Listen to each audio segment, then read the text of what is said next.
Good morning, good afternoon, good evening, wherever you are out there in the world. How about we all step together out onto the high wire?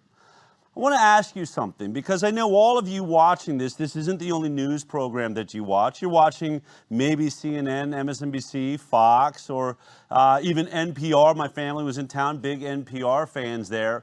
And I want to ask you, when you think about watching those shows, do they make you feel powerful? Do they make you feel like you make a difference in this world, that things are within your grasp, within your control? Or are they making you feel powerless, like there's nothing you can do, you're outnumbered, and everything's going to hell in a handbag?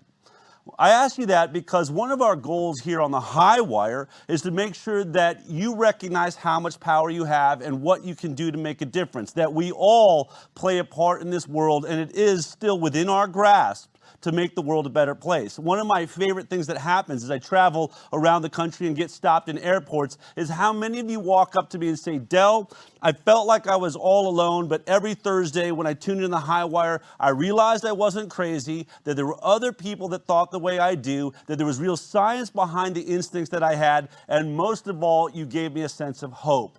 When I hear that, I think, how many people would say that about any other news agency that they watch? It gives me a sense of hope. Well, I want to start this show out with one of the biggest reasons you should have a sense of hope. You actually do make a difference. And though they tried to attack you when you went to your school board meetings talking about masks or talking about adult information written into children's books and third graders' books, and that you didn't want that to happen, and you got attacked, and even your own government said that maybe you should be listed as terrorists, we told you to stand up. We told you that that is what makes a difference. Well, today's story is just one of those stories, and we now have proof it makes a difference. This is all that you saw in the news, and in many ways, it should have been enough. Take a look at this. Hundreds of Shasta County students, parents, and educators took part in Monday's statewide school walkout. Shasta Union High School District Superintendent Jim Cloney says roughly 40% of students were absent. And while he wouldn't say how many staff members stayed off campus Monday, he did say they experienced higher than normal absence numbers. No, I'm not surprised at all. So that's something that I support. So I think that parents and teachers should have their choice on whether they get this vaccine or not.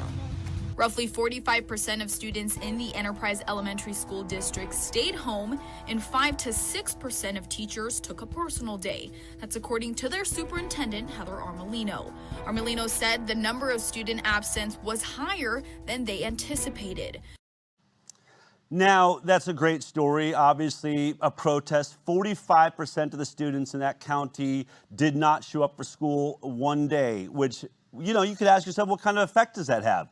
And we could have all been left with that news piece and say, well, that was a cool day, but did it do anything? Well, we wanted to know exactly that. So the Informed Consent Action Network, which is the nonprofit that makes this educational program possible, the High Wire, we went to our attorney, Aaron Siri, at his law firm, Aaron Siri in Glimstad, and said, could you put in some FOIA requests? We want to put in FOIA requests all over the health departments in California and anywhere where, remember, FOIA is Freedom of Information Act requests. This means essentially that the government works for us, we don't work for them. Therefore, just like any boss can, I can see all of your business emails. We asked to see those emails. We wanted to know what effect this walkout had in Shasta County, and lo and behold, we have just gotten that information. Now, you would know this before you were watching the show if you are a part of our newsletter or part of our texting group. So this is how it looked if you were watching this week. It would have had a little ICANN, Parents Take Note, grassroots activism by parents in California prompt school superintendents to take action against COVID mandate. This is what the legal update looked like, but let's go back. Because right now, if you want to be on top of everything, you only have to text in and become a part of this program. Text ICANN, type in the letters ICAN, and send that to 72022 to sign up for text alerts. Those text alerts help you know when we're going live, even, for those those of you that maybe forget on Thursday, oh, it's time to go live, bing, it'll be there on your phone. But also, if we're having a special program or doing some, alert, or we're in on a congressional hearing and you want to know about that, all you have to do is be a part of that text alert and you get these breaking stories. Well, back to this story. We put in Freedom of Information Act requests and wanted to know what effect it had. Well, lo and behold, we found out that the superintendents got together across the county, over 25 of them, and they all sent a letter to the California Department of Health demanding that they watch out. Now, this is from their own letter. This is what we received in our Freedom of Information Act request. It was sent to Governor Newsom, the Senate President, all the lists, Dr. Richard Pan, Ben Allen, these people were all in there, dear California leaders. And it goes on to say this: we have received many emails. Remember, these are the superintendents of Shasta County complaining. We have received many emails and have heard many hours of public comment from parents who are concerned about how quickly these vaccinations have been developed and tested. A majority of the families in our community are expressing hesitancy with regard to vaccinating their children, as many as 80%, according to one of our largest district surveys. They are voicing their request for a choice and their plans to withdraw their children from public school if vaccines are required. 45% of families across Shasta County public schools kept their students home on October 18th to demonstrate their opposition to the vaccine mandate. We are hearing anywhere from 25 to 70% of students, depending on the district, whose parents will not enroll their children in Shasta County public schools next year if the mandate is legislated and the exemption is eliminated. This could very well mean closure of many of our smaller school districts and fracturing of our larger districts. Obviously, huge financial losses if you lose 25 to 75% of the students in your schools. This is just one county, one complaint. Well, it was important enough that internal letters were then sent. We have those FOIA requests, and we found out this was Aragon Tomas, who was sending out, he was the letter from the Shasta County superintendents. He shared it with the other health directors and forwarded that letter on. Respectfully, this is, what is it?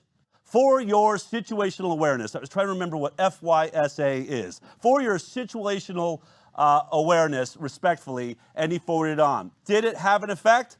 Well, we wouldn't have known. We could say, oh, those things don't actually work. But now we know that that's what happened. And directly after that, this was the headline. California lawmaker, they're talking about Senator Richard Pan, scraps plan to require COVID-19 vaccinations for school children, April 14th, 2022.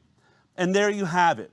The parents rose up. When you are writing your superintendents, when you are writing into your schools and saying, I don't agree with this, I want the masks off my kids. When you're showing up en masse to these school board hearings, and when you do something as bold and brilliant as saying, we're staging a walkout if you don't listen to us, let it be known now that Shasta County changed the law for California, changed the direction that the COVID vaccine mandate was going. And as California goes, so goes much of the country. That little county may have saved us all across this nation from a mandated COVID-19 vaccine this week as we prepare for school. That doesn't mean this is over. What it shows us is that how we fight, how we stand for what we believe, and when we stand together, power to the people, we make a difference.